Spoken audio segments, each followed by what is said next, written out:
Xin chào các bạn. Hôm nay mình sẽ hướng dẫn cho các bạn món vịt om sấu. Ngon lắm. Nguyên liệu mà chuẩn bị nó là vịt á. Vịt. Thấy chưa? Vịt. Thì đây, vịt mình mua ở trong mình làm sạch sẽ rồi thì bây giờ mình để trong tủ, thì bây giờ mình cần giã đông ra. Đó, thấy chưa? Rồi, các nguyên liệu ví dụ như là sả này, hành, tỏi, ớt, khoai sọ, nước dừa, được không ạ? Nước dừa tươi nhá. Rồi bây giờ mình sẽ đi gọt khoai sọ. Gọt khoai sọ nha.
Ok, sau khi gọt xong thì mình sẽ đi ngâm nước, thái miếng nhỏ vừa ăn.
Ok, sau khi xong thì chúng ta sẽ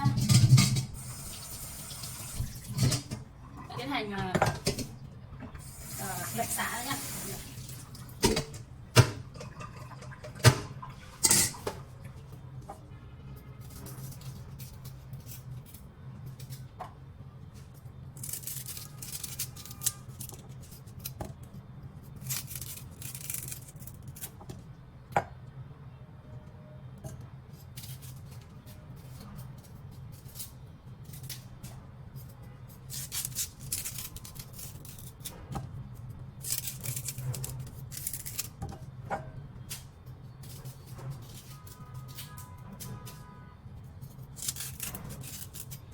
ta sẽ cắt xả thành miếng và cho vào trong một cái cối để giã ra.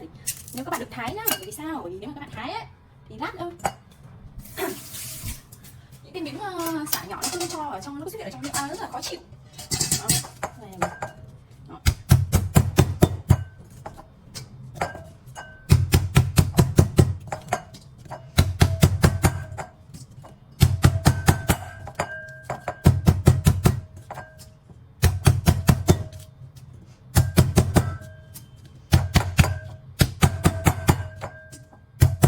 Ok.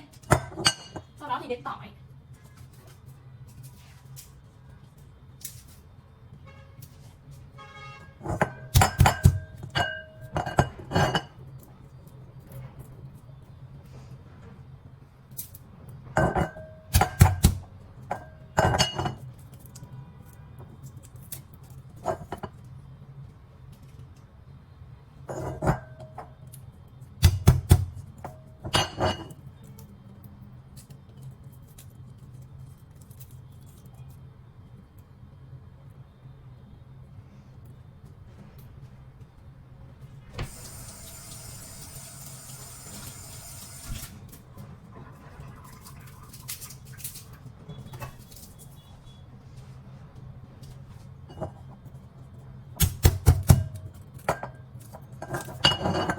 Bóc trước đâu, cứ thế để bỏ cho vào giã thì nó sẽ tự động gọt ra.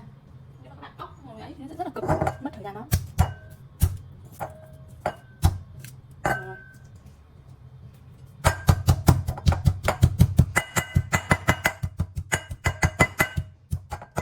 Sau khi đã tỏi xong thì sẽ giã hành, hành khô cho bạn.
Sorry các bạn, đập đến đầu là rồi.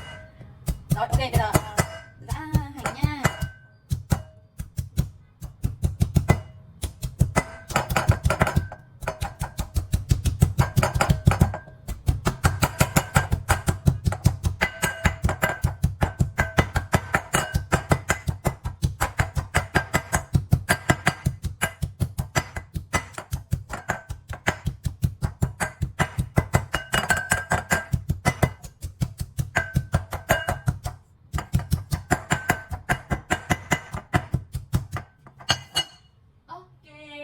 khi giã xong, bây giờ mình giã đông thịt thành một lớp rồi, bây giờ mình sẽ tiến hành đi nấu. Ok, thì bây giờ chúng ta sẽ cho các gia vị vào trong nồi nhé. Phá này, hành tỏi này,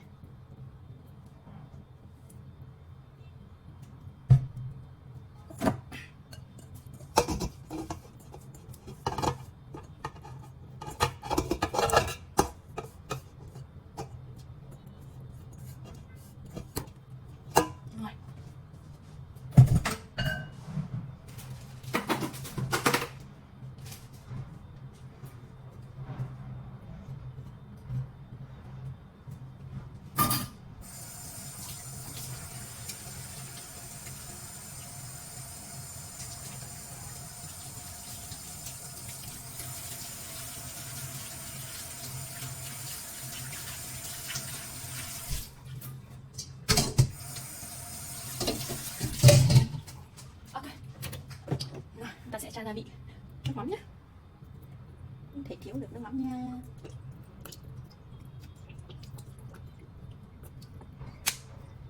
Rồi, nó chúng ta bật bếp lên.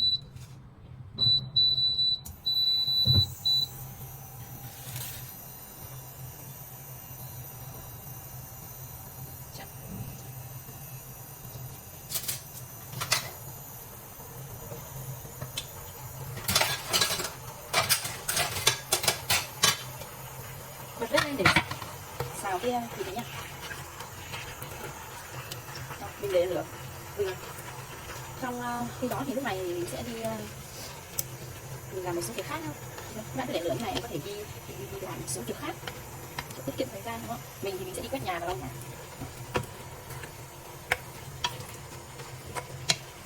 Các bạn cho giúp mình khoảng vào đây chục từ 8 đến 10 quả sấu tùy lượng nước nhé.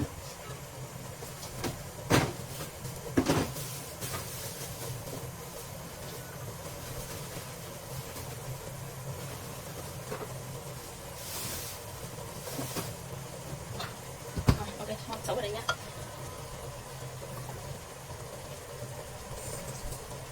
Tiếp theo là mình cắt ớt nè. Món này là tôi chỉ cắt ớt thôi.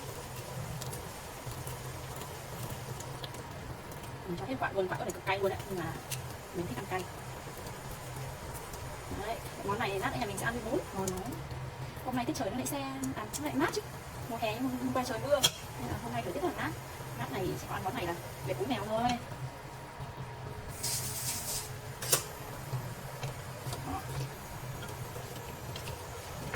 Thơm lắm các bạn ơi, quay video giá kể như nó có một cái ứng dụng ngửi được cái mùi thơm thơm lắm. Đây nhá, mình bật lửa nhỏ nhỏ vừa là sau đó mình có thể đi làm các công việc của mình để tiết kiệm thời gian.